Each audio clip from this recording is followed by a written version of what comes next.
ravie de voir qu'il y a de plus en plus de monde, donc on va continuer. Vous êtes ici dans une exposition où il y a 10 artistes qui sont ici présents, il en manque 2, mais ils sont sur la route. Donc je vais commencer par vous les présenter. Il y a Marie-Claire Majoureau, qui a ses sculptures au fond, qui travaille le verre. Jean-Jacques Abdallah, qui travaille le marbre, c'est présent, sculpteur. Claude, qui est là-bas tout derrière, qui a ses pièces là-bas en racout. Où sont Jeuneux, qui est là, je l'attrape, qui est peintre aussi. Nathalie Strassel, qui est aussi peintre, qui est de Jourdain, donc on la connaît ici aussi. Rosie, qui est de Toulouse, mais qui n'est pas là parce qu'elle est sur une autre expo en ce moment. Lionel, qui est derrière moi, le seul photographe, la seule photo de l'exposition, voilà, courageux. Et ensuite, alors Pim, à Rennes, qui n'est pas là, mais qui est sur la route, qui va arriver, il paraît, dans pas longtemps. Et Ousmane, qui, le bronzier, vous avez ces œuvres-là, qui aussi devrait arriver. Il m'a dit 17 minutes, donc ça veut dire qu'il n'est pas très bon. Voilà. Donc, ces œuvres, vous pourrez les voir jusqu'au 20 décembre. Ici à la galerie. Il va y avoir plusieurs interventions avec des associations qui sont ici présentes. Donc il y a les Amis d'Aristote avec M. Serge Guérin qui va faire une conférence. Alors après je ne connais pas tout le monde, mais bon, voilà. Monique Carpe, donc qui va être aussi, alors tu es dans les moi je suis dans les Amis d'Aristote et l'expo du premier trimestre me concernera plus en 2020, voilà. Jean-Paul Enkes, donc qui est là pour Nota Bene. Voilà. Et le courant d'air. Et le courant d'air. Voilà. On indique ne fait pas ses rondeurs. Voilà. Et Gisèle, donc, qui va animer des ateliers d'écriture. Alors, vous avez les programmes là, en fait, qui sont à prendre pour ceux que ça tente. Voilà, pour les ateliers d'écriture. Je crois que j'ai oublié personne.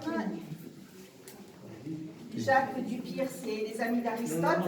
Et cette, mais je ne la connais pas en fait. C'est ça qui est terrible, je ne l'ai jamais vue. Enchantée Caroline, voilà. Qui est ici présente. Et donc, ce projet d'une exposition d'Octobre Rose à l'Atoll est parti d'une rencontre avec une de mes élèves de Toulouse qui est là. Pauline, elle se fait toute petite, mais vous allez l'entendre. Parce qu'elle est quand même à l'origine de ce projet. Si je ne l'avais pas rencontrée, je n'aurais peut-être pas fait cette exposition. Pauline qui s'est lancée dans une aventure avec sa sœur, voilà, elle a le t-shirt Dessine-moi en téton, donc elles ont fait toutes les deux une formation. Bon, j'en dis pas plus, hein, c'est pour du tatouage de téton, elle va se présenter, vous présenter le projet, et en fait c'était pour la soutenir, voilà. Donc dans les œuvres qu'il y a ici, il y a en particulier une œuvre là-bas, tout au fond de Claude Cavin, qui est ici présent. Voilà, qui l'a mis aux enchères à partir d'aujourd'hui jusqu'au 20 décembre. Et ça ira au profit du projet de Pauline et Anna. Elles vont nous expliquer. Voilà, je crois que j'ai fait le tour. Je fais vite parce qu'on est un peu nombreux. Et merci à tous d'être là. À toi.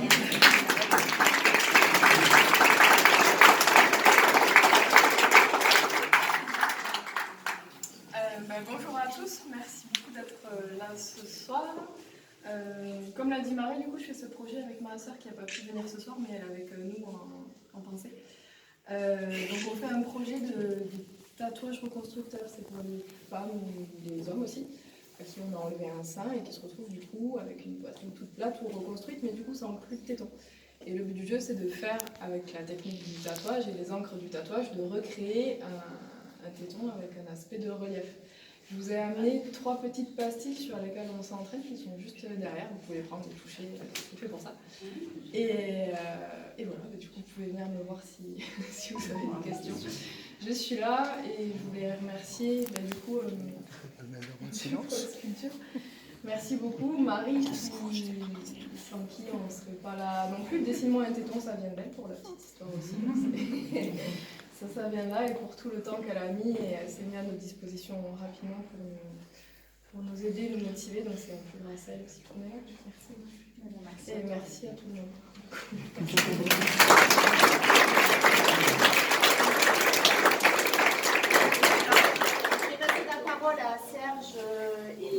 parole peut-être Qu'ils fassent une petite présentation rapide de leur projet, de leur programme. Je vais démarrer. Bonsoir à tous.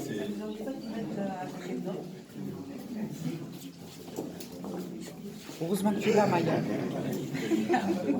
Donc, je rebondis là sur ce qui a été dit parce qu'effectivement, ce projet-là, les Amis d'Aristote existe depuis 2018 là, et c'est un cercle de réflexion philosophique mais qui travaille entre adhérents sur des sujets de réflexion philosophique, mais qui aussi a vocation à s'externaliser, si je puis dire, et à proposer à l'extérieur les cafés philo de Samatan. Le prochain, c'est le 8 octobre à la médiathèque de Samatan, et aussi mettre en place des cycles de conférences.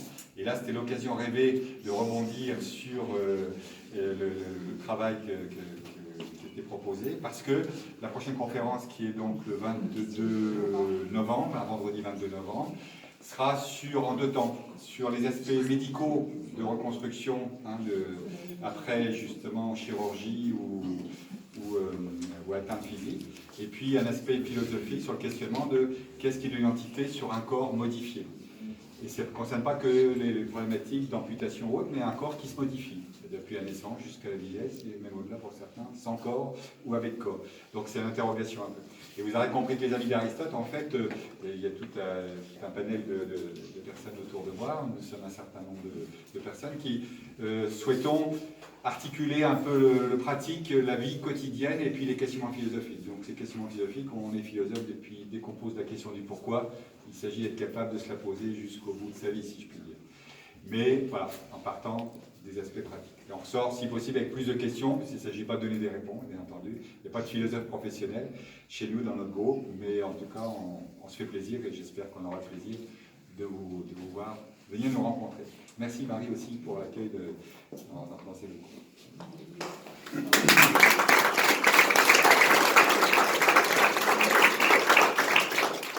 Oui, alors le Courant d'Air et l'association Nota Bene, qui ont un petit peu cette démarche toujours d'être participatifs dans l'événementiel, pour se déplacer et pour gérer des rencontres entre artistes et publics. Donc, en fait, cette proposition de Marie Pénétro collait vraiment bien dans l'esprit, parce qu'il y a dans ces événements des artistes qui se rencontrent, du public qui rencontre d'autres personnes, d'autres publics, et justement, c'est ce but de cette fusion, on va dire, artistique et de rencontre qui permet après de se dire, tiens, je repars en ayant ça en plus, et c'est ce projet-là qu'elle a développé, et justement, quelque chose qui réunit cet ensemble. Et donc, il y a un côté aussi qui a fait que Gisèle Bétou, maintenant, est dans l'association Nota Bene active, parce que elle va faire donc des ateliers, 3 ateliers par on va dire, session, comme cette session jusqu'à la fin de l'année, qui ont un petit regard sur la thématique, mais aussi c'est des ateliers ludiques pour amener un public à se rencontrer, à écrire de manière créative, pour partager ces choses. Donc en fait, si on regarde bien, entre l'espace ici qui a été créé par Marie Pénétro, qui est vraiment extraordinaire, elle a eu cette conscience de dire, mais il faut l'ouvrir, le développer, pour amener public et artistes justement à partager, à profiter. Et ça, je la remercie. Et maintenant, Gisèle Bétou est dans l'étrier, le pied à l'étrier, et je pense que ça va donner, enrichir tout cet espace qui mérite vraiment cette philosophie de beauté.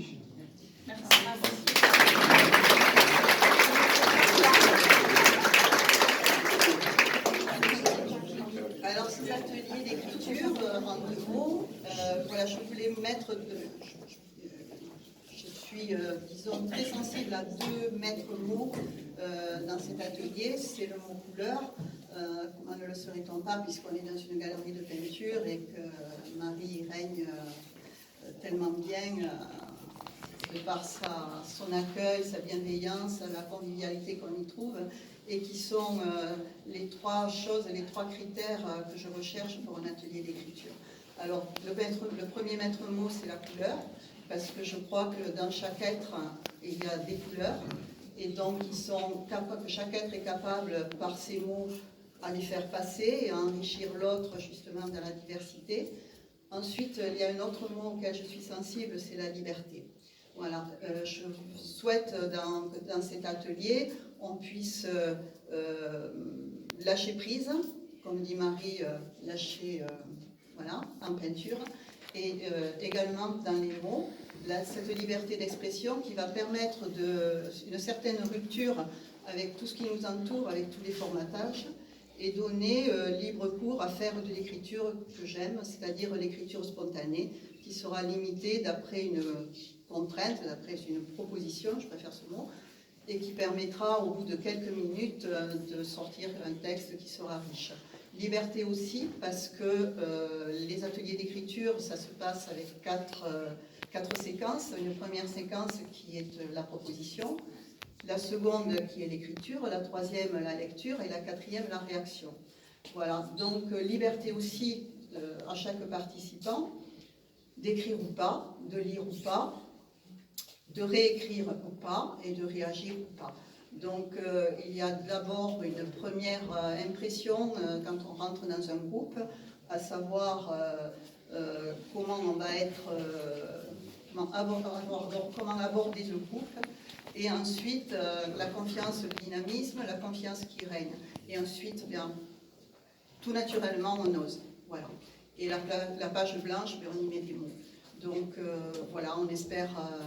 le premier atelier, ce sera le 17 octobre, le second le 14 novembre et le troisième le 12 décembre. Et le 18, on espère pouvoir vous proposer quelque chose avec ces textes-là, ou avec des textes d'auteurs, et pourquoi pas sur un fond musical, puisqu'on a une équipe extraordinaire autour de nous. Et donc, voilà, on espère, autour de ces couleurs, de cette liberté, vous offrir une belle palette, en tout cas, compte tenu de tous les partenaires que nous avons, qui mettent la barre haute, parce que moi aussi, ben, ça m'oblige à avoir des consignes de tous.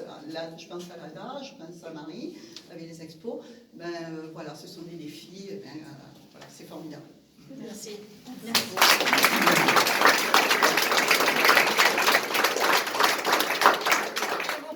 Ousmane qui vient d'arriver, donc vous l'avez compris, Ousmane Dermé, c'était un des artistes manquants. Voilà, je vous invite maintenant à aller boire un petit coup parce qu'il fait chaud. Je ne sais pas vous, mais c'est un peu terrible. Merci à tous. Sachant que les cartes de visite